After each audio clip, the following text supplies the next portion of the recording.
माननीय चैतन्य महाराज देगलूरकर या ठिकाणी उपस्थित आहेत. त्यासोबत आत्ताच ज्यांनी ज्ञानेश्वरीवर खूप छान पद्धतीने मांडणी केली ते असे आदरणीय खंडेराव कुलकर्णी सर आणि व्यवस्थापन कलामध्ये पारंगत असलेले आमच्या अण्णा रमेश अण्णा अंबरखाणे साहेब, त्यासोबत सुभाष देशपांडे साहेब, गुडपूर सर त्यासोबत गंगावर कोंडराव सर आणि कुस्तुरे सर आणि जाधव सर, त्या ठिकाणी सर्वच सरांनी म्हटले त्याप्रमाणे मला सुद्धा असं म्हणा वाटतं की एखादं बापडा असतं, लेकरू असते, ते वडिलांसोबत खेळत आहे, वडिलाला आनंद वाटतोय खेळून, तसं एक छोटं लेकरू समजून मला ऐकावं. कारण देगलूरकर साहेबांचे मी खूप व्याख्या प्रवचन ऐकले, त्यांचा संत साहित्याचा खूप गाढा अभ्यास आहे. मी माझ्या पद्धतीने तुम्हाला संवाद करण्याचा प्रयत्न करतो. कारण जवळीकर सरांना मी म्हटलं होतं की मी काय त्याचा विशेष स्पेशल अभ्यासक नाही, पण त्यांनी म्हटले ते की तुम्हाला कबीर आवडतो, मी त्या पद्धतीने मांडणी करतो या ठिकाणी. हे पुस्तकाचं काम आहे संत कबीराची साखी. एक खरं पाहता एका हिंदीच्या प्राध्यापकाचं काम आहे, ज्यांची मातृभाषा मराठी आहे, अशा व्यक्तीनं काम करायला पाहिजे. ते काम तुम्ही केलं, त्याबद्दल त्यांचं सर्वस्व अभिनंदन. अभिनंदन करण्याचे आणखी दोन कारण आहेत. ते दोन कारण असे आहेत की पहिलं कारण असं आहे की मराठी वाचकांना कबीराच्या कवितेचा इतका मोठा खजिना उपलब्ध करून दिला जे आतापर्यंत समग्रपणे मराठीमध्ये आलेले नव्हते. तिसरी गोष्ट, हा ग्रंथ मराठी साहित्याला संपन्न आणि समृद्ध करणारा असा ग्रंथ आहे. त्यामुळं त्यांचं या ठिकाणी मराठीच्या दालनाला समृद्ध केल्याबद्दल मी त्यांचं अभिनंदन करतो आहे. खरं पाहता आपण बारकाईने जर पाहिलं तर कबीरावर हजारो पुस्तकं आले आहेत, तरी पण या पुस्तकाची उपयोगिता काय? तसं पाहिलं तर कबीरावर मी म्हटलं की हजारो पुस्तकं आलेले आहेत. कबीर ज्यावेळेस हयात होते त्यावेळेस त्यांच्या शिष्यानं धर्मदासने एक बिजट नावाचा ग्रंथ लिहिलेला आहे, ज्यामध्ये रमेणी, सबत आणि साखी हे तीन प्रकारामध्ये लेखन केलेलं आहे. त्यानंतर क्षितिमोहन सेन, हजारी प्रसाद द्विवेदी, मी तर म्हणतो की हजारी प्रसाद द्विवेदीने अत्यंत बारकाईने अभ्यास केलेला आहे संत तुकारामाचा. त्यानंतर धर्मवीर लेखन केलेलं आहे आणि थोड्या दिवसापूर्वीच एक पुरुषोत्तम अग्रवालचं पुस्तक आलेलं आहे. जवळपास ते पुस्तक 455 पानाचं पुस्तक आहे आणि खूप छान पद्धतीने त्यांनी मांडणी केलेली आहे. त्याची पाठराखण स्वर्गवासी नामवर सिंह यांनी केलेली आहे. आणि एक सांगू इच्छितो आहे की बऱ्याच वेळेस कस्तुरी कुंडली बशी आपण म्हणतो, त्यावेळेस आपल्याला दुसऱ्यानं कोणीतरी सांगावं लागतंय, त्यावेळेस तो माणूस मोठा आहे असं वाटायला लागतंय. त्याचं कारण असं की रवींद्र टागोर हे इंग्लंडमध्ये असते वेळेस त्याने कबीरांचे 100 दोहे इंग्रजीमध्ये ट्रान्सलेशन केले, अनुवाद केले आणि इंग्लंडमध्ये ते इतक्या मोठ्या प्रमाणामध्ये वाचले गेले, वाचनीय असं झाले होते ते अनुवाद, की त्या लोकांनी सांगितलं की कबीर हा भारतातला खूप मोठा समाज सुधारक आहे. आणि त्यानंतर भारतीय लोकांनी म्हणायला लागले की अरे कबीराला वाचायला पाहिजे, कबीराला समजून घ्यायला पाहिजे. आणि खरं पाहता साधनेचा परिपाक असा असतो की आपल्याला फलश्रुती होते. रवींद्र टागोरांना नोबेल पुरस्कार मिळण्यामध्ये ते एक कारणच आहे, कारण कबीर चा अनुवाद केला नसता तर रवींद्र टागोराला एवढा नोबेल पुरस्कार मिळण्याची एक वाट होती, ती प्रवाह होता. मराठीमध्ये सुद्धा छान पद्धतीने पुस्तक आहे, परंतु मला एकच आवडलेलं पुस्तक आहे माझ्या वाचनात जेवढे आलेले त्या पुस्तकातून, ते आहे मंगेश पाडगावकर यांचं कबीर नावाचं पुस्तक. त्या पुस्तकाची भूमिका अत्यंत बृहत भूमिका आहे आणि त्या पुस्तकाचा जो अनुवाद आहे, पद्य अनुवाद केलेला आहे. सरांनी कबीराच्या दोह्याची व्याख्या केलेली आहे, परंतु मंगेश पाडगावकर यांनी कबीराच्या दोह्याचा पद्यानुवाद केलेला आहे. कारण मंगेश पाडगावकर अप्रतिम उच्च कोटीचे कवी होते, ते सांगायला तुम्हाला काहीच गरज नाही, इतके मोठे कवी होते ते. परंतु मला कधी कधी वाटतंय की त्यांच्या अनुवादामध्ये सुद्धा ती सरसता यायला पाहिजे, कारण मोठ्या माणसाविषयी बोलू नये, परंतु छान पद्धतीने त्यांनी प्रयत्न केला आहे, परंतु ती सरसता कुठेतरी अडकण्यासारखी वाटते. परंतु त्यांचं सुद्धा काम अप्रतिम मराठीमध्ये पाहायला आहे. लेखन केले दोहे म्हणजे 2 ओळी 2 ओळी म्हणजे 4 चरण. 4 चरण म्हणजे हे अर्धमात्रिक छंद आहे. 4 चरण म्हणजे पहिलं चरण आणि तिसरं चरण, ह्या 2 चरणामध्ये 13 मात्रा असतात आणि दुसरं चरण आणि चौथं चरण याच्यामध्ये 11 मात्रा असतात. त्यानुसार कबीराचे दोहे आपण पाहायला पाहिजेत. खरं पाहता हा जो ग्रंथ आहे हा मास आणि क्लास दोन्ही वर्गासाठी इतका उत्कृष्ट ग्रंथ आहे, कारण सामान्य वाचकाला त्याच्या गळी उतरेल अशाच भाषेमध्ये या पुस्तकाचं काम केलेलं आहे. खरं पाहता कबीरावर समीक्षात्मक लेखन करणं सोपं असते, परंतु एखाद्या दोह्याचं किंवा एखाद्या साहित्याचा त्याच पद्धतीनं शब्द अर्थ सांगत त्याची अर्थानुरूप सार्थक व्याख्या करणं तितकंसं सोपं नसतं. त्या ठिकाणी बाप दाखव नाही झाला असं असतं. कारण तराजू जसा असतंय ना, तराजू मध्ये 2 त्याचे असतात पारडे, सारखे असेल तरच ते म्हणतो, नाही तर अनुवाद कोणी ते व्याख्या केली कोणी वाचत नाही. परंतु हे पुस्तक मी बारकाईनं सुरुवातीपासून शेवटपर्यंत वाचलं, त्याचं श्रेय जाते त्यांना, कारण इतकं वाचनीय हे पुस्तक झालेलं आहे. मी सर्वांना सांगतो की आपण हे संग्रहित पुस्तक ठेवा. या पुस्तकामध्ये 59 प्रकरण आहेत आणि 809 दोहे आहेत आणि त्यासोबत हे पुस्तक 254 पृष्ठाचं आहे. खरं पाहता मी आताच म्हटलो की हे काम करणं खूप साधनेचं काम आहे आणि ज्या पद्धतीनं तुकाराम मराठी भाषिकांना आवडतो त्या पद्धतीनं हिंदी बेल्टच्या माणसांना कबीर आवडतो. परंतु मी म्हणतो की कबीर हा फक्त एका प्रांतापर्यंत राहणारा हा संत समाज सुधारक कवी नव्हे, तो हे समग्र भारताला आपल्या कवेत घेणारा संत आहे. इतका उच्च कोटीचा संत आहे. भारतामध्ये भक्तीचा प्रसार करण्याचं काम कबीराने मोठ्या प्रमाणात केलेलं आहे. भक्तीचा निर्माण दक्षिणमध्ये झाले आहे. कांचीपुरम या ठिकाणी भक्ती उपजे द्रविड लाये रामानंद प्रकट कियो कबीरने.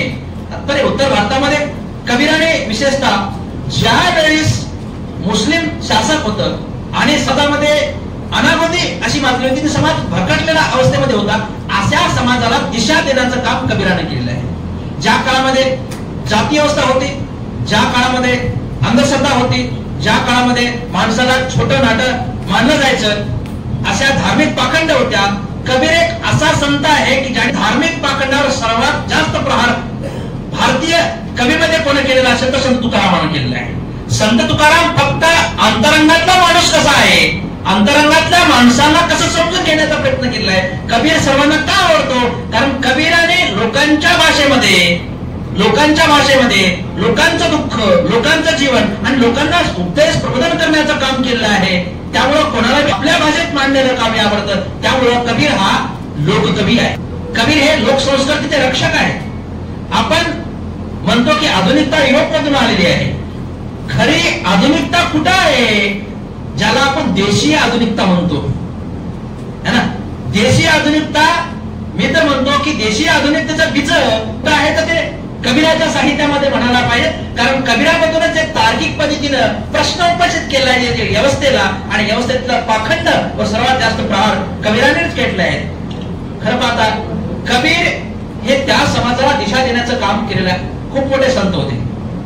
परंतु कबीर हे जे ईश्वर मानत होते हे त्यांचा दशरथ पुत्र राम नव्हता. अर्थात सगुण रामाला ते मानत नव्हते, निर्गुण निराकार ईश्वराला मानत होते. त्या ईश्वराचं त्यांनी नामकरण काही ठिकाणी राम केलं, काही ठिकाणी रम केलं आहे. तो राम आहे, तो अगम्य आहे, अगोचर आहे, तो निराकार आहे, तो निर्गुण आहे. तो कसा आहे तर तो कणाकणात रमलेला आहे. त्या ईश्वराची व्याख्या करताना त्यांनी खूप छान पद्धतीने केलं आहे की एखादा मुक्का माणूस असतो, त्या मुख्या माणसाला जर आपण गुळ खाऊ घातलं आणि त्याला विचारलं अरे बाबा गुळाची टेस्ट काय आहे, तसं कबीर संदर्भात या संदर्भात म्हणतात की त्या ईश्वर कसा आहे तर त्या मुख्या माणसाची जी अवस्था आहे तीच अवस्थेतून मी जात आहे. त्यामुळं मी कबीर अत्यंत म्हणतात की लाली मेरे लाल की जिथं देखून तिथं लाल, लाली देखन मै गई मैं भी हो गई लाल. मुळामध्ये कबीर स्वतःला प्रियशी मानतात, कारण प्रिय तर धोका देतो पण प्रियशी लवकर धोका देत नाही. त्यामुळे कबीर स्वतःला प्रियशी मानतात, एकनिष्ठ प्रेमामध्ये राहतो. त्यामुळे ईश्वराविषयी जे प्रेम आहे त्यांचं, त्या प्रेमाशी एकनिष्ठ राहावं या उद्देशाने स्वतःला ते प्रियशी मानतात. लाली मेरे लाल की, मेरे लाल मेरे परमात्माची लाली. ज्या ठिकाणी पाहतो पूर्व पश्चिम दक्षिण उत्तर त्या ठिकाणी लाली दिसून येते आणि त्यांना पाहत पाहत माझा मित्र नहीं, मेरा मुझ में कुछ नहीं, जो कुछ है सो तेरा, तेरा तुझको सौंपता हूं, क्या लागे मेरा. अर्थात अनासक्त भाव आहे. हे अत्यंत उच्च कोटीच्या माणसामध्येच अनासक्त भाव असतो. अनासक्त होकर कोई चुनौती देता है इतिहास को, वही इतिहास बदलता है. असं म्हटल्यानंतर तुकारामांनी ज्या पद्धतीने आपला इतिहास बदललेला आहे त्याच पद्धतीनं कबीराने आपल्या समाजाचा एक इतिहास बदललेला आहे. अर्थात फकीर माणूस, अत्यंत फकीर माणूस, परंतु कधीच त्या माणसानं फुकट खाल्लं नाही. अर्थात कबीर हा विणकर, बुणकर मराठी हिंदीमध्ये म्हणतो त्याला विणकर. कबीराने कधीच त्याने म्हणत होते की मागणं बरोबर समान, कारण ते भगवे कपडे घालून भीक मागून खाणारा संत नव्हता. तो साधना करून मागून मागून काढणं म्हणजे भीक मागितलं असं काय, त्याच्यापेक्षा मिळालेलं बरं. या ठिकाणी कबीर असे म्हणतात. तर दुसऱ्या ठिकाणी बघा तोच कबीर काय म्हणतो, तर कबीर म्हणतात की माणसाकडे संपत्ती किती असावी, साई मुझे इतना दीजिए कि मेरे घर आने वाला भिखारी वापस न जाए और मेरा पेट भरे, इतना ही मुझे संपत्ती दीजिए. तात्पर्य मार्क्सच्या कितीतरी अगोदर त्यांनी ही समानतेचं म्हणजे विकेंद्रीकरण, संपत्तीचं विकेंद्रीकरण जे केलेलं आहे तर ते अत्यंत उच्च कोटीचं आहे. एका साईडला म्हणतात की मागणं भरणं समान, दुसऱ्या साईडला त्यांनी काय म्हणतात की संपत्ती जितके गरजेचे आहे तेवढेच माणसानं करावे, कारण जीवन खूप मोठं आहे. त्या जीवनाला समजून माणसानं घ्यायला पाहिजेत आणि त्या झोपलेल्या समाजाला कबीरानं जागरूक करण्याचं काम केलं. कारण सामान्य माणूस कसा असतो, सुखिया सब संसार खाया और सोया, दुखिया दास कबीर जागा और रोया. रडणं कोणाला येते, जो जागतो, तो जागल्या असतो, समाजाला उघड्या डोळ्याने बघतो, समाजाचं दुःख, समाजाचं दारिद्र्य ते बघतो, त्याला सर्वात जास्त अस्वस्थ होते. बाबासाहेब आंबेडकरला झोप काय येत नव्हती, त्याचा तो समाज झोपलेला होता. तुकारामाला का झोप येत किंवा कबीरा सुद्धा म्हणतात सुखिया सब संसार खाया और सोया, दुखिया दास कबीरा जागा है. मन में बैठी मुद्रा उसको नहीं आती निद्रा. आपल्याला झोप येते परंतु त्याच्या मनामध्ये निद्रा म्हणजे मुद्रा बसलेली आहे, त्या रामाची, त्या निर्गुण निराकार ईश्वराची मुद्रा बरे. ती मुद्रा आपल्याला झोपू देत नाही, तशी त्यांना झोपू देत नव्हती.